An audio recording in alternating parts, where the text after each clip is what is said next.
A pleasant day, grade 7. I am your teacher in MAPE, Miss Divine Grace D. Alipala. Welcome to our MAPE class. Are you excited for a fun learning session for today? If yes, let us proceed. For today's lesson, we will discuss about mental and emotional health.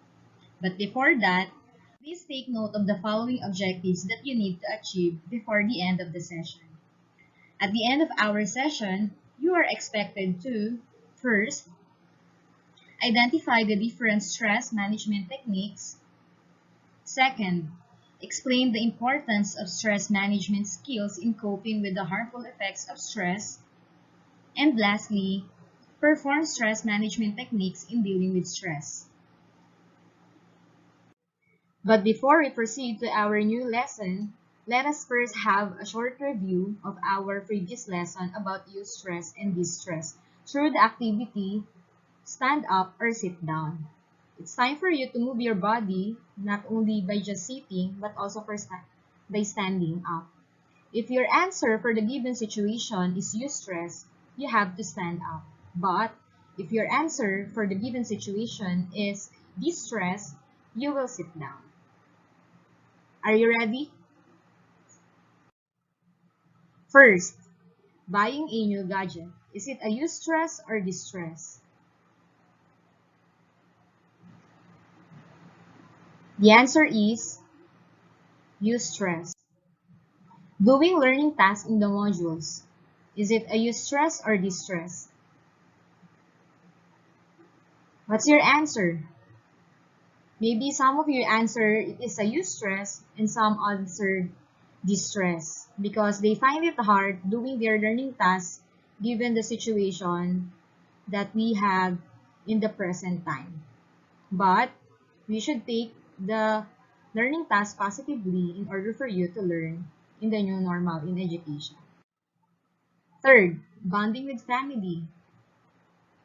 Is it eustress or distress? The answer is eustress. Arguing with a sibling. Eustress or distress?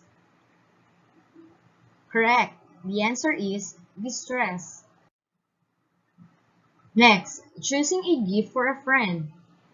Is it a eustress or distress? The answer is eustress. Eating your favorite foods. Is it eustress or distress? The answer is eustress. Watching movies or K-dramas. Is it a eustress or distress? Yes, of course. The answer is eustress. Eustress or distress, receiving a failing mark. The answer is distress. It is very stressful receiving a failed grade, right? Next, losing a loved one. Is it a eustress or distress? All of you will agree with me that this is distress. For the last number, is this a eustress or distress? Swimming in the beach. Of course, the answer is eustress. I guess every one of you will agree that it is a eustress because all of us would like to swim, especially now that we are now in the summer season here in our country. So I guess every one of you has now the mastery about our previous lesson. Let us all remember that there are two kinds of stress, the eustress and the distress. And we should take the stress positively in order for us not to become distressed. Because if we are distressed, we will have a negative effect to our body. Let us take a look at the following picture. What stress does to the body? As you can see in the picture, there is a human body and there are short-term and long-term effects of stress to our body. It only not affects the brain but also the entire body. Let us see the short-term effects of stress to our body. For the brain, the short-term effect is feeling worried, nervous, or unable to switch off. For our Our heart beats harder and faster to pump more blood to the major muscles. For our lungs, breathing quickens to send more oxygen around the body. For our stomach, our tummy issues or there are tummy issues due to the rush of stress hormones. Our skin becomes more sensitive and oily. There will become problems between the sheaths and muscle tense up as if they are preparing to make a run for it. So those are the short-term effect of stress to our body. But if not managed effectively or immediately, it will result to long-term effects such as tension headaches and migraines, mental health problems like anxiety or depression. It will also result to serious health problems or heart diseases, trouble breathing, hyperventilation, and panic attacks. Your skin and hair conditions like acne and hair loss, increased risk of type 2 diabetes, and fertility problems for both men and women. As seen in the picture, there should be a coping mechanism that we should do in order for us to reduce stress that will lead to more serious problems. That is why it is important for you to understand and practice this set of skills. As seen on the screen, what do you think is the jumbled letters that you need to understand and practice in order for you to manage your skills effectively? Any guess? Alright, the answer is stress management skills. What is a stress management skills? And how does this affect our body or our health? Let us test or assess your prior knowledge about our lesson through the activity essential or non-essential. So makikiuso muna tayo because lugaw is essential.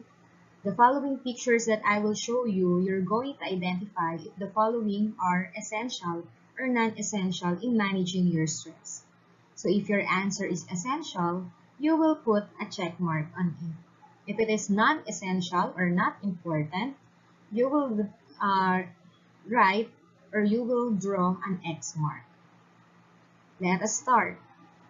For the first picture, a person praying or studying the Word of God. It is essential or non-essential in managing your stress.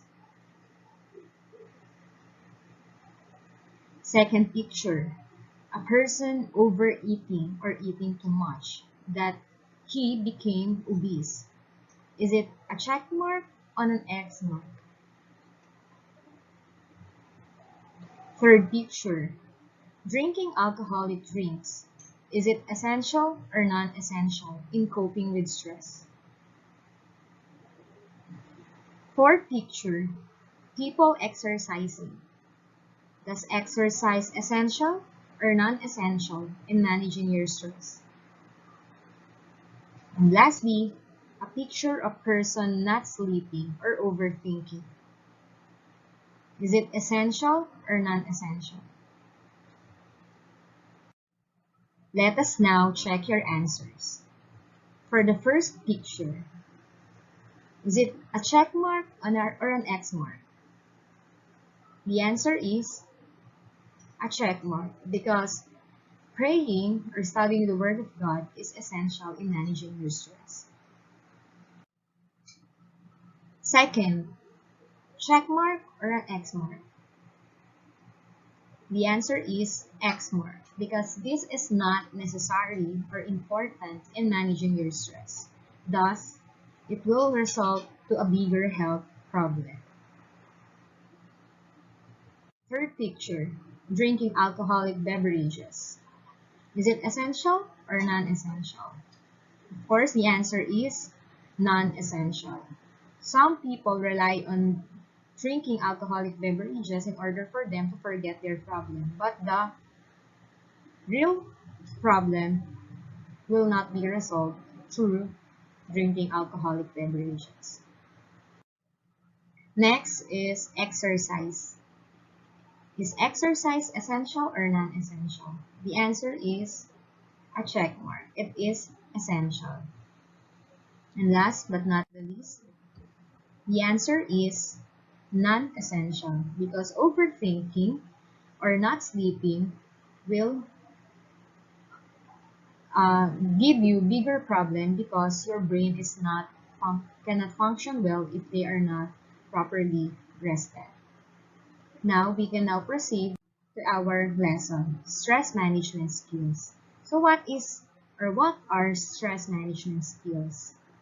As defined, stress management skills are techniques that can be used to cope with the harmful effects produced by stress. Let us watch this video in order for you to understand better the stress management skills.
Created using Powtoon.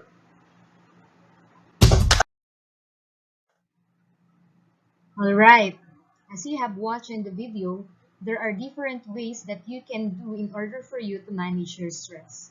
And let us enumerate one by one as stated by Nix 2011. The first way to manage your stress is through responsible decision-making skills. Let us take note of the word responsible. You should decide responsibly. If you have a big problem, you should think for the best solution about it. Hindi yung basta na lang tayo mag-decide na will result to a bigger problem. For example,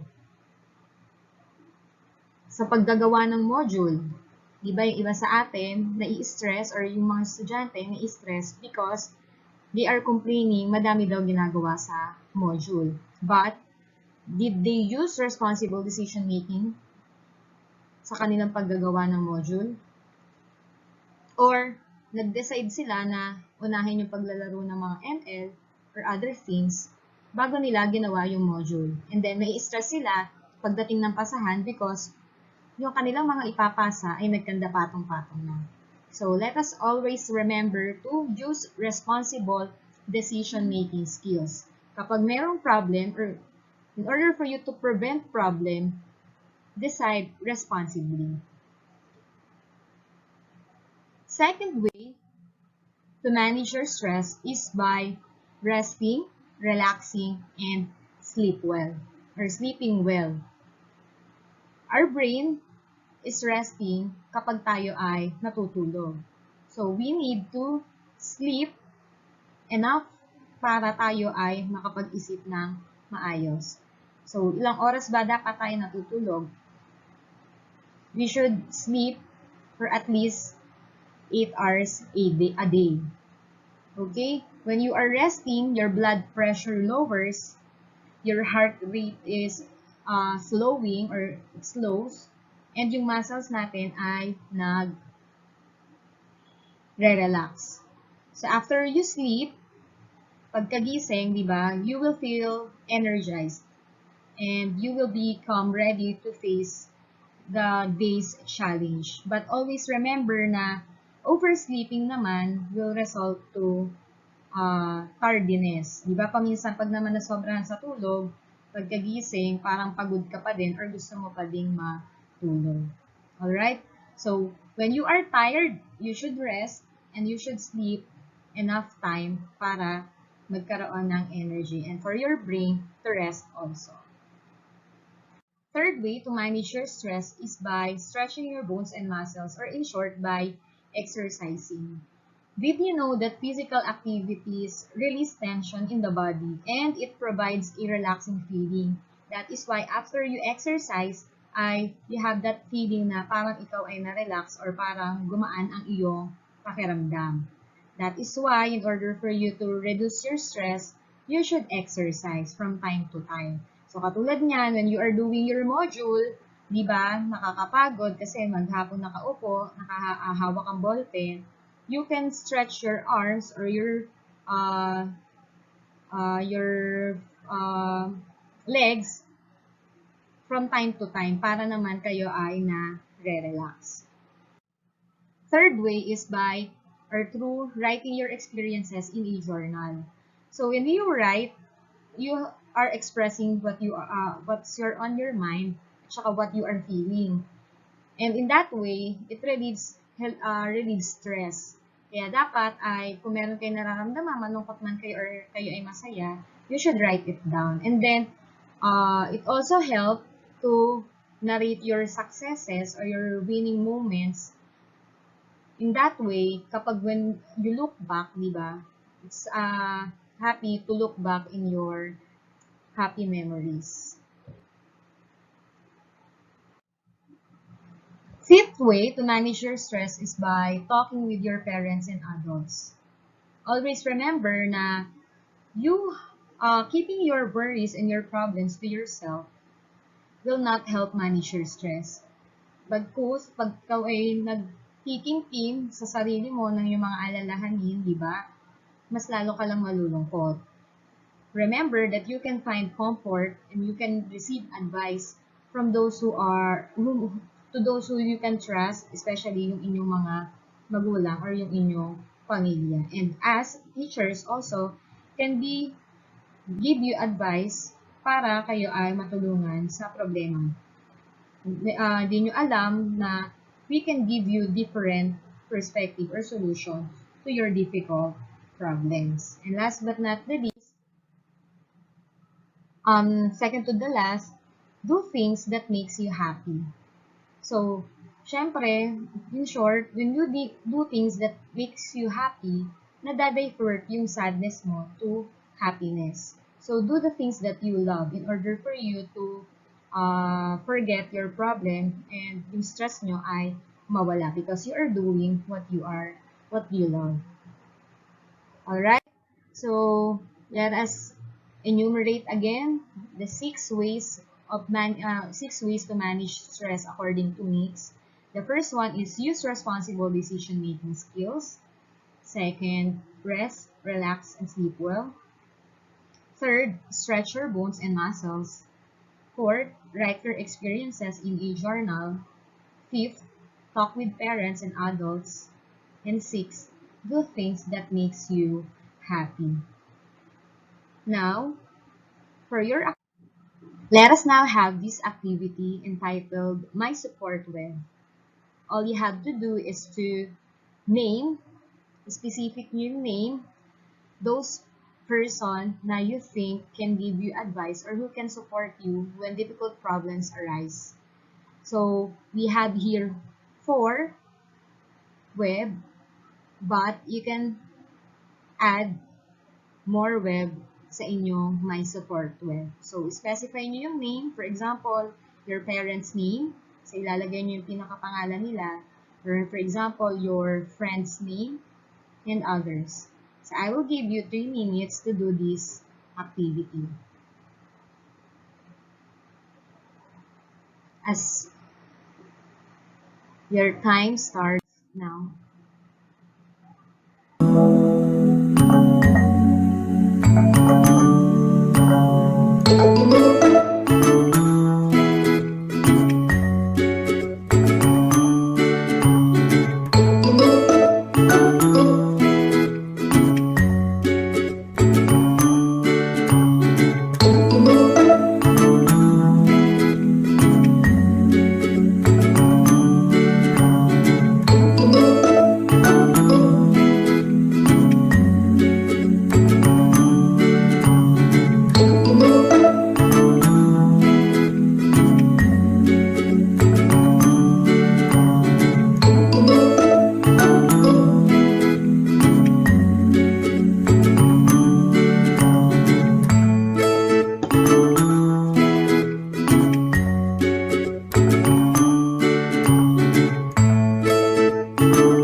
up, please pass your activity in your respective box sa school, and I will check your activity for today.